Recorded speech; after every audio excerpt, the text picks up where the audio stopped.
જાહેર આરોગ્યની વ્યાખ્યા કોણે કરી છે? વિન્સ લોએ. જાહેર આરોગ્યના વિકાસને કઈ ઔદ્યોગિક ક્રાંતિની નિશાની ગણી શકાય? 1836ની આસપાસ ઇંગ્લેન્ડમાં. પ્રથમ કારખાના વિધેયક ક્યારે પસાર કર્યું? 1802માં. પ્રથમ કારખાના વિધેયક કોણે પસાર કર્યું? બ્રિટને. 1932 કઈ જગ્યાએ કોલેરાનો રોગચાળો ફાટી નીકળ્યો? લંડન. ગ્રેટ બ્રિટનના મજૂર લોકોની સ્વચ્છતા સંબંધિત પરિસ્થિતિ પર કોણે રિપોર્ટ જાહેર કર્યો? Sir Edwin ચેડવિક. લોક સ્વાસ્થ્ય અધિનિયમ ક્યારે અને ક્યાં અમલમાં આવ્યો? 1948 ઇંગ્લેન્ડમાં.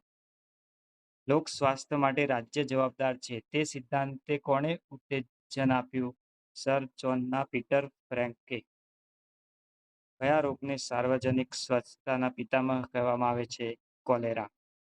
ઇંગ્લેન્ડમાં લોક સ્વાસ્થ્ય પ્રણાલી કોણે અમલમાં મૂકી છે? સર જોન સાયમને. મુંબઈમાં પ્લેગની મહામારી ક્યારે ફેલાઈ હતી? 1836માં. પૂરી પીડીએફ માટે કમેન્ટ કરો.